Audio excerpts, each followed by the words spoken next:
What do you think of me doing a podcast with my ex-husband? When you mentioned it, I first thought it was an X, then I saw it was an EX, and then I said, how clever. This is interesting. It instantly elicits curiosity for me. I mean, I was like gobsmacked. You know, my mouth was agog listening to everybody just like so thrilled to let it all hang out.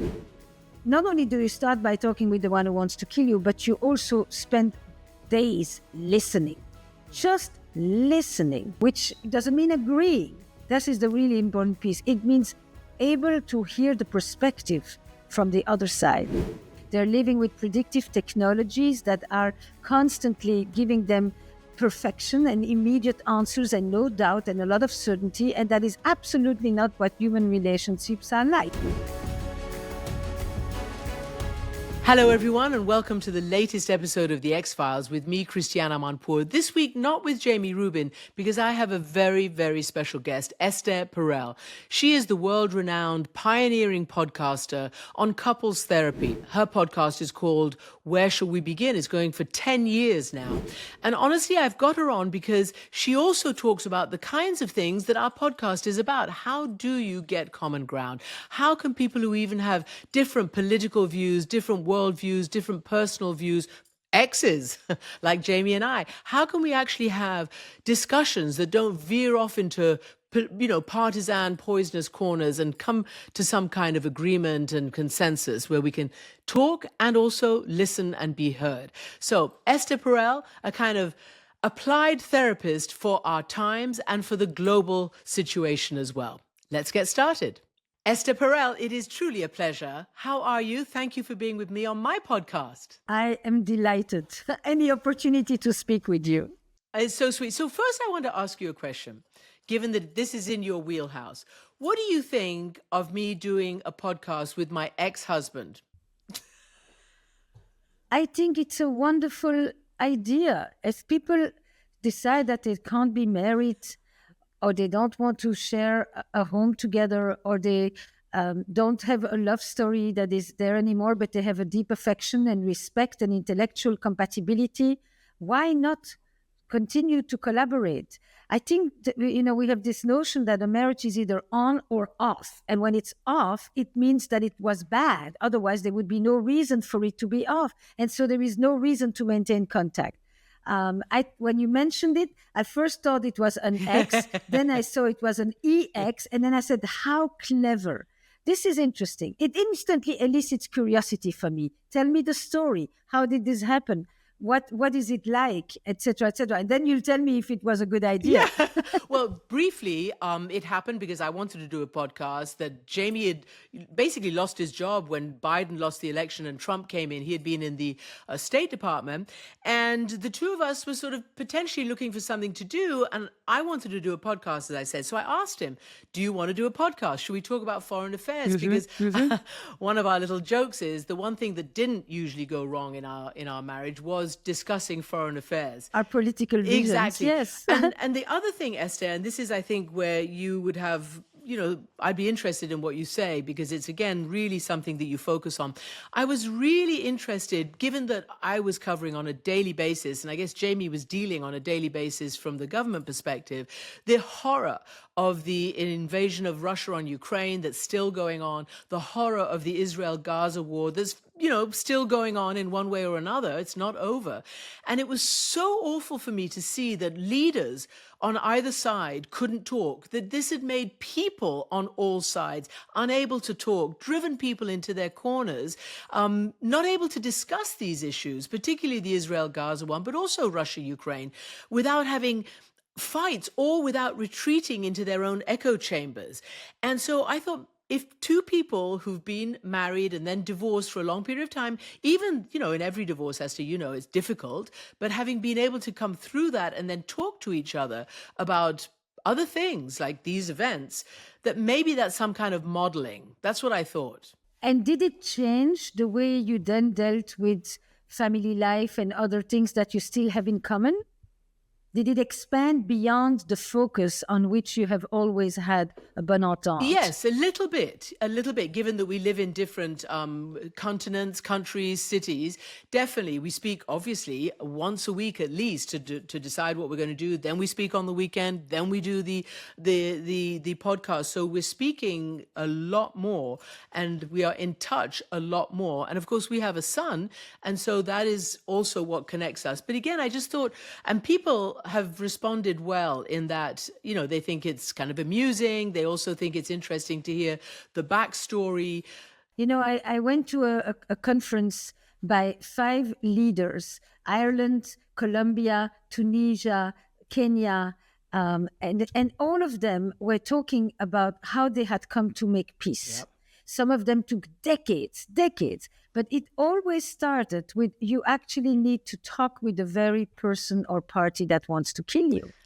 If you don't want to have anything to do with the person that you actually need to negotiate with, you will never get there. And it was such a clear statement across the globe of these different leaders. Exactly. And I have found, again, one of the issues for me is, how do you expand from, you know, the X-Files, but I mean just people trying to resolve their own differences and find some kind of common ground, to conflict resolution writ large. And God knows I've covered plenty of conflict resolution, and Jamie has, you know, been in government when there's been conflict resolution happening, whether it was the Oslo Accords or the Good Friday agreements in Northern Ireland. And I know that you also talk about that in a way, and building community, and that's your new Substack and your new issues that you're focusing on right now. But you know, I was always really impressed by 2 friends. They are the couple who initiated the Oslo Accords, or at least hosted them, guided them, midwifed them through. They are a married couple, Mona and Terry Rode Larsen. They're Norwegians, hence it was in Oslo. But I remember them telling me, and they made a film about it, and then there was a play about it, that you got the Palestinians and the Israelis together, who were sworn enemies in the early 90s. I mean, the Israelis weren't even allowed to talk to the PLO. And they got them to talk about their families, to talk about the food that they like, to share a meal together. All those kind of normal things that break down barriers. So there's 2 pieces that we know that the research is constantly coming back to. In distressed relationships, people will always overemphasize the negative, the differences, the splits, and they will underrepresent what they actually share, what they have in common, what is similar to them. And then when you actually look at all the groups and the movements that try to come together, standing together, every other organization that brings Israelis and Palestinians, Catholics and Protestants, you name it, all over, it is because they share something. They share the loss of a child. They share the loss of a land. They share grief, usually, actually, is where it starts. And from that place of shared humanity begins the weaving together. And then from there, at the last moment, they start to talk about the big issues. I think that what our tendency is to say, we disagree. Let's talk about the stuff we disagree about. Let's plunge into the conflict. When in fact, looking at what we have in common, what are the values, the greater values that we actually adhere to, is the starting point. And I think it's been one of the things that Monica McWilliams talked about when she worked on the Good Friday Agreement was, not only do you start by talking with the one who wants to kill you, but you also spend days listening, just listening. And you try to switch everything that has to do with your assumptions. And I know exactly what you stand for, and I know what you want to do, and I know what's your ultimate goal, and I know what you're not saying, to listening, which doesn't mean agreeing. This is the really important piece. It means able to hear the perspective from the other side. And all people seem to agree that conflict, from marital conflict to family conflict to communal conflict, to large-scale conflict. 100%. And I think what you say about grief is so important, because I look back to some of the joint interviews I've hosted on my program. I really try hard to get people from opposite sides together on the program. It's really, really difficult, especially in the current environment. But I did manage to get, in the past, I've had an Israeli and a Palestinian who both lost kids to talk about how they first kind of connected themselves and then how they joined a bigger process to try a grassroots process. And then even after October 7th, I convened people on my program, whether they were, people who were journalists or filmmakers, or again, parents who had lost a child together. And it's so moving. It's so moving. And those are the people who I just say, wow, if only their voices could be exponentially heard. Instead of being shut down by the leaders and by the extremes who are in the moment and who are so angry about everything that they don't want to know that they have a shared humanity.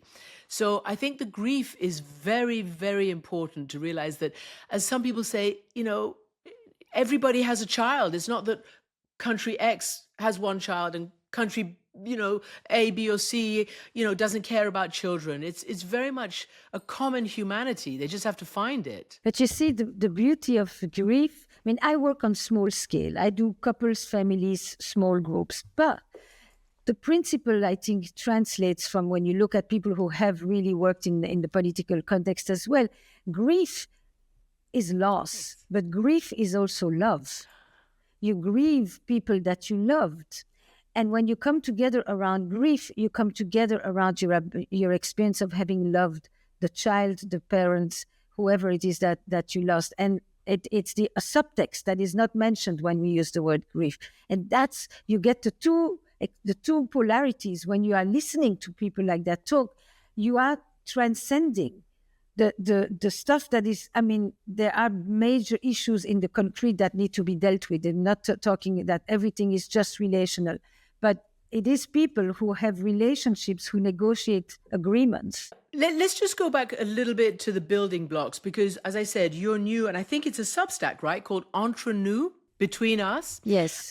Is actually your... Because between us is the space in between, but it's also the intimacy that fills it. So tell me what it is filled with for you in terms of a project, because I know it's about, trying to rebuild community or just build community, try to build the village that, as trite as it sounds, is absolutely vital to a healthy life. It does take a village. So it comes from, I have worked for decades primarily as a couples and family therapist. I basically looked at what is connection and disconnection, what is rupture and repair. Actually, I would say what is connection, disconnection, and reconnecting. What does it actually take to, that process? Harmony, disharmony, and repair. And as there's other words of my friend Terry Real, but from there, I began to look at what is happening on a societal level. I mean, it's one thing to see units in my office, it's another thing, or on my podcast, but it's another thing to see people who are more and more talking about the disconnect. They're not working remote, they're living remote. They're living with predictive technologies that are constantly giving them perfection and immediate answers and no doubt and a lot of certainty, and that is absolutely not what human relationships are like. They're imperfect and completely unpredictable. We are talking more and more with generative AIs, and we are basically, for every time I turn to my AI that is often very sycophantic and tells me how my questions are so smart and doesn't teach me much about accountability, we begin to always talk about the subject of belonging or connection or empathy as something that I receive, not something that I contribute to, that involves a responsibility and towards others. So the mutuality that is essential, the reciprocity that is essential to relationships and to communal life is being seeped out. So I thought I need to broaden the circle. It's not enough to just talk about intimate relationships. Then I went to friendships, I went to work relationships, I went to creative pairs, co-founders, and then I thought, no, I need to actually go and talk about the village, not the traditional village, because many people actually want to leave traditional villages often, but villages that bring what is called apart and together,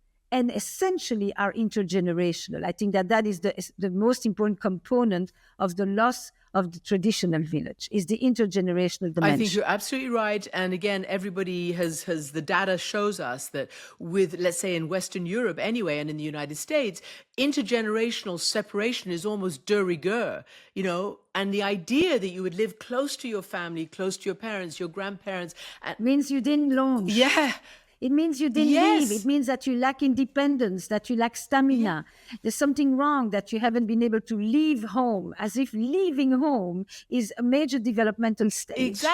Exactly. So I really do think, especially in this era where there's a massive loneliness epidemic, everything is just, centrifugal. It's all, it's just driving us apart.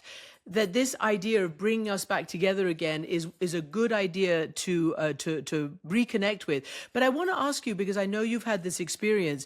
You are, the child of and the grandchild of Holocaust survivors, and I'm not sure about your husband. Certainly, you left Belgium and came to the United States and had to make a whole new world for yourself, and thus create a new community.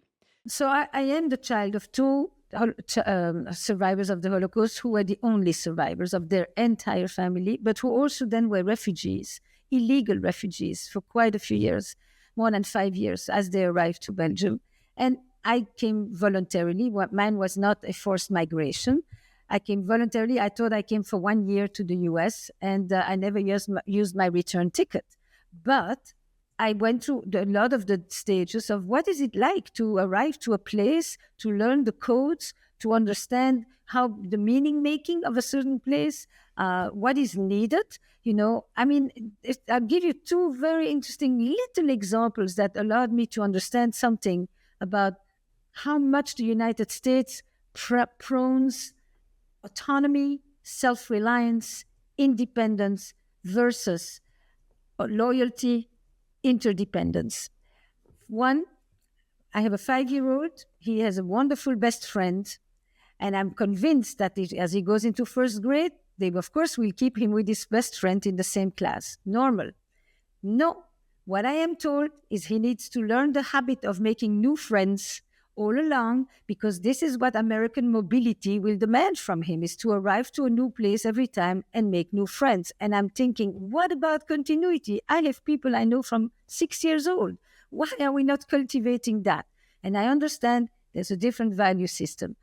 Example number 2, I begin to understand that we professionalize help in this country. If you need something, pay for it, find it, buy it, rather than ask friends. I come from an environment where you first ask every friend if they can help you. And if really there is nobody, then you go and you find the paid source. No, here you do not impose, you do not depend on other people. And I mean, nobody survives wars, any war still today, without constantly asking for help. I mean, this is an amazing survival skill. And suddenly it is seen as, I'm not able to handle my own stuff on my own. And I'm thinking, this is migration. And you will not migrate only once when you arrive. I'm sure you had the same experience. When your kids go to school, you migrate again. When you get this job, you migrate again. When you, at various stages, you really, you have to relearn, how do they do this here? Yep. Absolutely right. And I so agree with you. I have a different but similar experience that essentially the victim of a revolution in my country, in Iran, the Islamic Revolution. I grew up, thinking one set of things about the world with one set of values and people and what I thought the rest of my life in Iran. And then overnight, the whole thing, blew up. And I did leave. My parents stayed for a while. Did you come alone? I left alone. You came alone first? Actually, my sister was already in the UK, and other sisters, though, were much younger, and they stayed with my parents in Iran because they didn't have the wherewithal outside. They hadn't secreted money or property or anything outside Iran. And so they had to stay. And in fact, my parents didn't leave until Iraq invaded Iran in 1980, and then they couldn't go back after a summer holiday. But anyway, the point is that we all had to create new community. And luckily, I'm pretty open and, I'm curious and I like people and I like experiences. But subconsciously or consciously, I was constantly and still am making new communities wherever I go. I went to the UK. Fine. I went to the United States and started to build my life there. And that was difficult, Esther, because, at the time I came to the US, people hated Iranians. They were the hostages, the American hostages still in the embassy there. Yep. And it was very overt discomfort. And I feel also that I've had to succeed and relate inside the greater American community, despite the fact that I'm Iranian, almost constantly having to prove myself that I'm not an enemy or I'm not a suspect kind of person. Yes. And so I have probably the reverse prejudice. Interestingly, if we're going to talk about these nuances, I went to work in the psychiatric hospital and I had a French accent and I knew nothing, but I knew that people listened to me more sometimes than all the people that I was working in the Spanish speaking unit. And I was very happy to be able to speak Spanish enough to be hired in that unit. But the people with that accent were not listened to like me. That is and I began to understand the cachet of the British and the French accent in the context of the United States. Well, I'm glad you brought that up, because that is what was, what helped me. People thought, oh, she's got a British accent, she's smart, she's fine. You have a cachet. And it did have a great cachet. But the power of community is what I think we're talking about, and what is so utterly essential. So what happens, now, again, we're in this fractured world about politics. In America, you're either pro-Trump or anti-Trump, and that's political, that's societal, and that's within families and friendships as well. In, abroad or even in America, you're either pro-Israel or pro-Palestine. God forbid two thoughts can happen at one time. That's right. But what do you do? Or in Europe, you're either pro-Russia or anti, or pro-Ukraine and all the antis that go with it. So now Thanksgiving is coming up, Christmas is coming up. What do you think about entre nous and community and, negotiating commonality, even at a red light traffic stop, or even with your neighbors? I think that there are different ways for people to think about it. I have an example that's just popped into my head from one of the podcast episodes. And the woman is literally on the verge of cutting off with her father. She disagrees with him on all ideas. She doesn't feel particularly accepted by him as a queer person. And in the same breath, she also tells me that anything she ever needs, the first person she turns to is the father. It's amazing. And I'm thinking to myself, you see, this is complex, and it demands holding contradictions, paradoxes in your hand at the same time. If you look at what he does and how he responds to you, none of the things that he thinks about are necessarily standing in the way. They are somehow apply in his philosophy, in his politics, in how he votes, but not in how he relates to the people. And I'm not just talking to how he relates to you because you're his daughter. People don't always act in the moment according to their philosophies. Mm-hmm. If somebody is falling next to them on the street, they don't start to think in the moment, what is my idea about people like this? They pick you up because somebody fell. Some human values are more important and topple everything else and take priority. We at this moment, and I think it has something to do, in my mind, with the weakening of religion in the West, where we used to know which God you pray to. Now it's who do you vote for? Never has political, allegiances been, no, not never. It has happened in the early 19th and 20th century as well. It's not true. But it is back. This idea that I define who you are by virtue of your politics above anything else. I do not look at who you are, what you do, what you support, what kind of citizen you are, how you do citizenry, so to speak. And I think that when people go home for the holiday, it is actually an opportunity for them to listen to the diversity that exists inside your family. Listen to how people have come to think the way they do. How is it that you've come to see it this way? curiosity. Before you attack, before you challenge, before you dismiss, learn something. And at least you're learning it from people that you kind of know, and the next minute they'll serve you the sweet potatoes. It's like and the cranberry sauce. Yeah. It's like all of this will be mixed. It's not possible for everyone, but I think that it is an attitude that a lot of us can take. I think that the switch is, first of all, not how am I going to deal with these people. It's who do I want to be in the context of this gathering, and what is important for me. And if it's harmonizing is an essential relational value. We've come to dismiss it as people-pleasing. I don't know that that's necessarily fair to it. If it's learning, if it's confronting, if it's challenging, there's a range of ways people can deal with the difference of opinions. But know something, there's a ton of other things to talk about.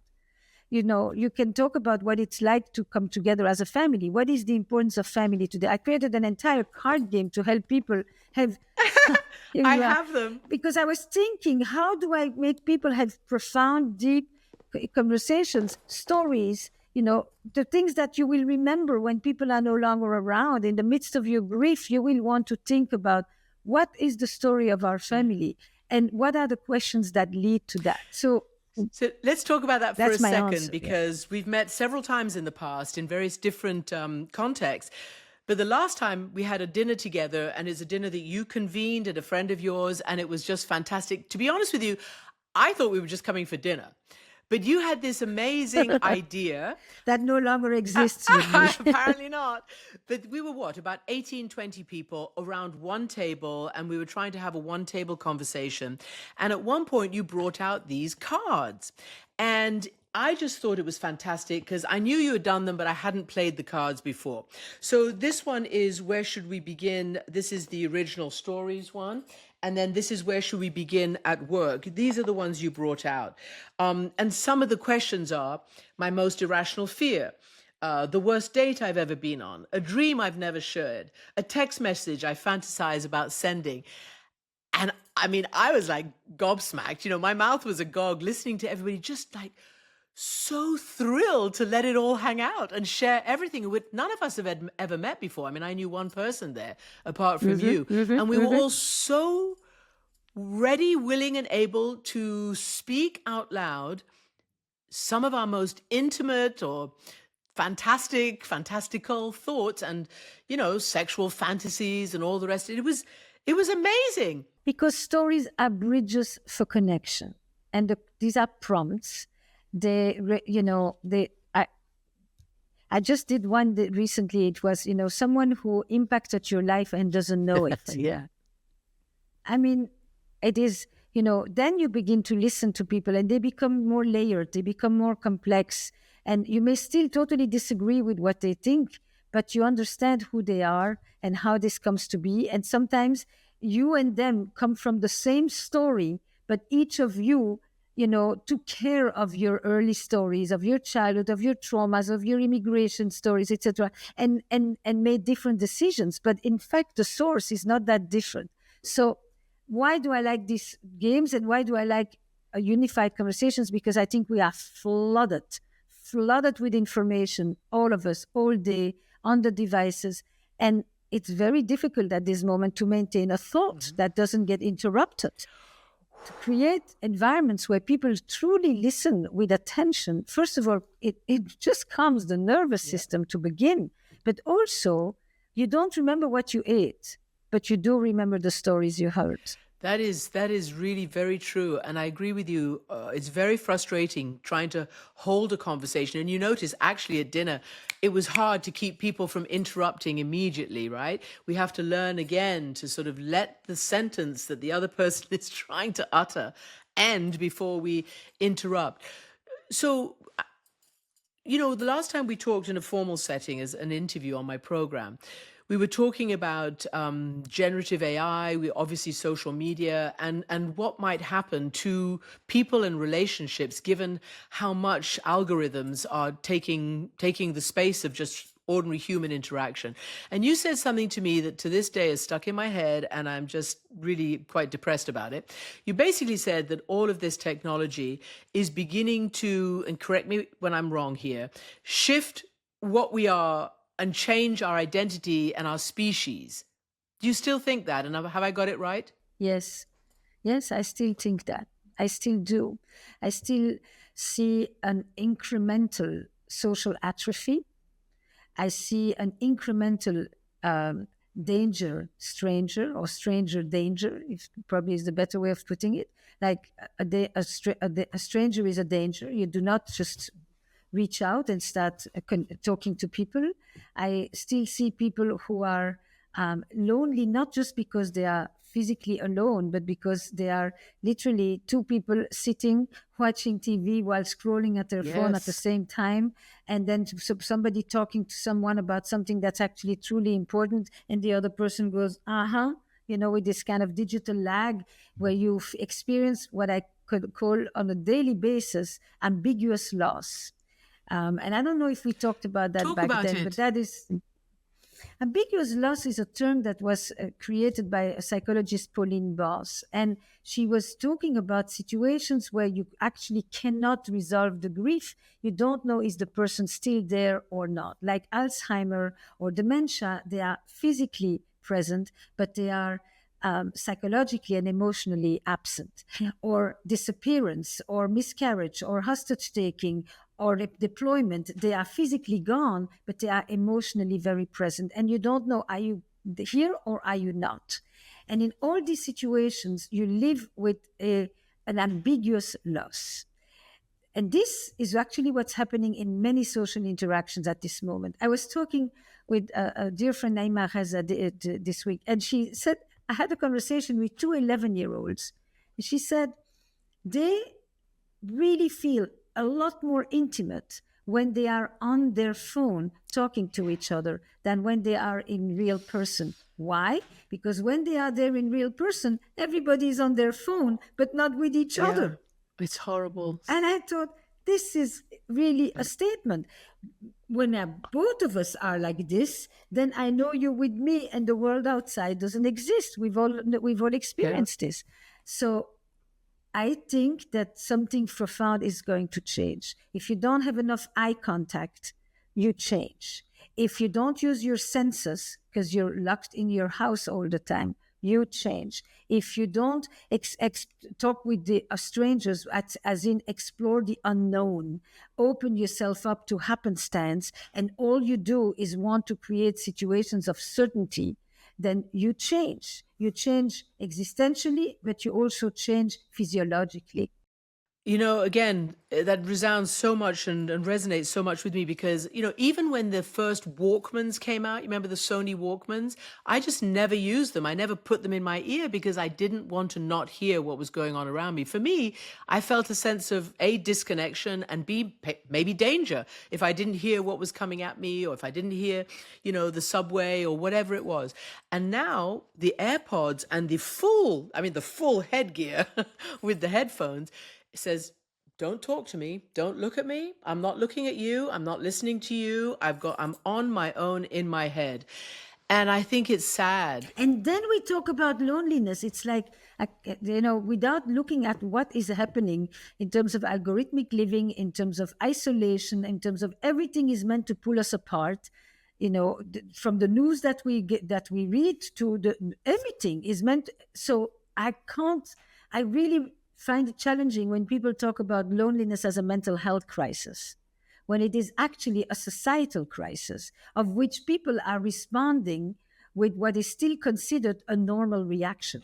It would be terrible the day you stop not feeling lonely when you are pulled apart that much. It is what you should be experiencing because it's the natural response. The day we don't, we will have become a new species. I mean, that's really something to think about. And I'm just interested in all the elements that you use to make sure that we remain human with our human values and our human instincts. We were talking about the cards. How can you use that to reverse this idea of turning inside and just thinking about your own phone and your own relationships on your phone? So there's different ways that I things that I'm trying. Okay, one, yes, it was this game, and especially to bring it into the workplace. Why did we bring it into the workplace? Where should we begin at work? Is the result of people telling us all over the world that they would take out the sex questions so that they could actually go and play with their team, with their offsite, with their board, with their feedback sessions. And so we created this problem. What do we know now, a year and a half later, is wherever people are using it all over the globe, it changes the dynamic and the culture in the workplace. But I think in addition to the playing of the game, what are other things I do? So the first thing I really did was to create Where Should We Begin, the podcast, because I was a therapist, I still am a therapist in my office, but there's only a few people who can come to see me. When you listen clearly and attentively to the stories of others, you actually end up seeing yourself.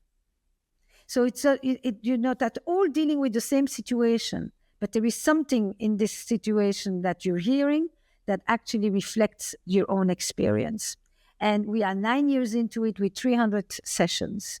And that has really created a community. So I start by humanizing people, and then they can find a lot of other places where they can go and deal with the complicated subjects.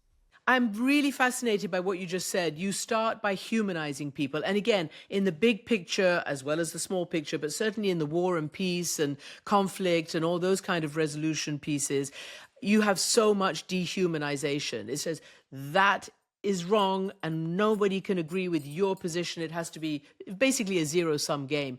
And that to me seems to be huge right now and getting ever, ever worse, which means you can't really end these conflicts on the word compromise seems to have fallen off the cliff. It doesn't mean that I am apolitical, but it does mean that there is a different way to first establish a connection between people, a contact that then invites into a conversation, that then invites into a collaboration, that then invites into action. If people are attacked and dismissed, they will defend. They will be, you basically you push them to become more and more emboldened in their rigidity because they feel threatened, and it really doesn't solve world conflicts. So I was really wondering, I know it might sound ridiculous, but not to you, because maybe you have this in your toolbox. But because our dinner with the cards and other conversation, is there some kind of icebreaker like those cards that, I mean, I think it's great. I think it would be fantastic if they took those cards and asked those questions and broke down barriers. I mean, I would be more than moved if any card could ever make a difference to the horrors of the moment and to the wounds of the moment. It would melt my heart. But I think as a whole, everybody may have had sometime a mother or a father or an angel or someone that looked over us. Everybody may have had a moment when they thought there's nothing left to do. Everybody may have had a moment when they thought, I owe an apology to someone. Everybody has a moment when they say, I know a phone call to someone. I mean, there's basic things, and I think that what you will hear in my questions, or if they've had a child, or if they've had a loss, or if they've grieved, but basically, I'm asking people something that invites empathy, but more importantly, something that invites accountability. Accountability is responsibility that doesn't get mired in shame so that it cannot express itself as accountability. And that demands courage, it demands honesty, and it demands to understand that we are flawed people. To me, it doesn't matter which question you start with. I know the questions that really make a difference. A moment I felt proud of something, a risk I took that changed my life. I owe an apology to is a very, very big one. Mm-hmm. I owe a thank you to. I owe a thank you to.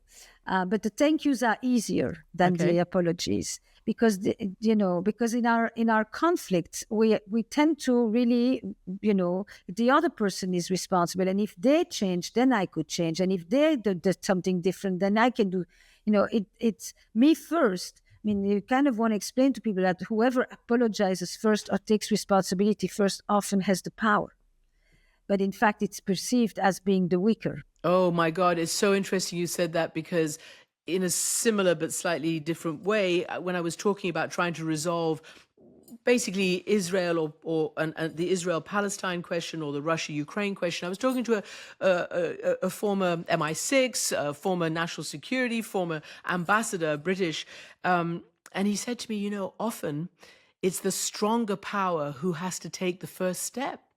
It's not equal at the beginning. It's often that. And I think that also people don't really fully internalize on a bigger statesperson level. Well, you know what, Esther? We've been trying to take the small human individual to talk about how it relates to the big issues. And on that note, we're going to take a break.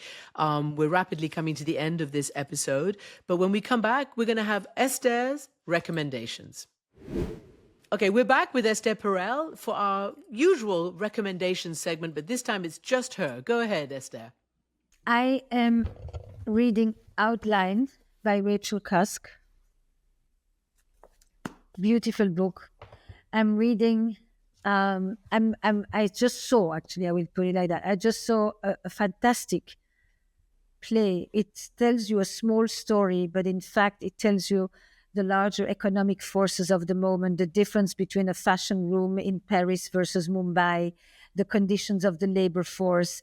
But it's told in a magnificent theatrical storytelling. It's called Lacrima, by Caroline Nguyen, a Vietnamese-French director and dramaturg. Beautiful. I saw a film actually this week. I'm part of a film club of a group of friends, and the movie is called Misericordia in English, and it's by Alain Guiraudot and Guiraudit, and it actually tells the story of a guy coming back to the village. And it shows you ambiguity, because part of living in the traditional village was that people often knew you better than you knew yourself. It wasn't a place where you could have a lot of personal space. But as a result, since they knew that much, they had to give you leeway, because you had to see them the next day. You could have conflict with someone, but you still had to meet them at the bakery because there was only one the next morning. So people came up with entire systems of convivencia, of how do you tolerate, the things that are forbidden, that are happening, because you can't say, move out of the neighborhood and go to another part of town. So it's a beautiful analysis of the dynamics in the village. And this is just the stuff that I read and watched in the last week.